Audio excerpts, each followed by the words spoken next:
এক breaking news তামাৰ হাতত ভয়ংকৰ পথ দুৰ্ঘটনা 127 নম্বৰ ৰাষ্ট্ৰীয় পথৰ কুমাৰগঞ্জত সংঘটিত হয় এই ভয়ংকৰ পথ দুৰ্ঘটনা শিলকৰীয়া ডাম্পাৰ তলত সোমাই গ'ল এজন যুৱকজন হাতীধৰাৰ প্ৰসেনজিৎ সিল বুলি জানিব পৰা গৈছে দুৰ্ঘটনাৰ ফলত যুৱকজনৰ দুখন ভৰি হেৰুৱাবলগীয়া হৈছে পুনৰ জনাইছে মুহূৰ্তৰ ব্ৰেকিং নিউজ তামাৰ হাতত ভয়ংকৰ পথ দুৰ্ঘটনা 127 নম্বৰ ৰাষ্ট্ৰীয় পথৰ কুমাৰগঞ্জত সংঘটিত এই ভয়ংকৰ ঘটনা শিলকৰীয়া ডাম্পাৰ তলত সোমাই পৰিল এজন যুৱক আৰু যুৱকজন হাতীধৰাৰ প্ৰসেনজিৎ সিল দুৰ্ঘটনাৰ ফলত যুৱকজনৰ দুয়োখন ভৰিয়ে হেৰুৱাবলগীয়া হৈছে নিউজ ডেস্ক ৰিপৰ্ট নিয়মীয়া খবৰ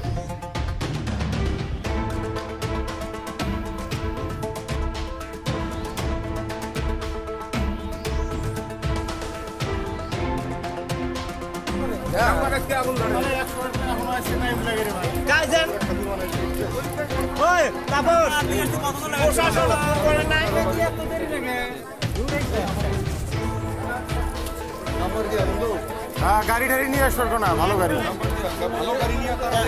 ধুবড়ি নিয়ে যাওয়া লাগবো ধুবড়ি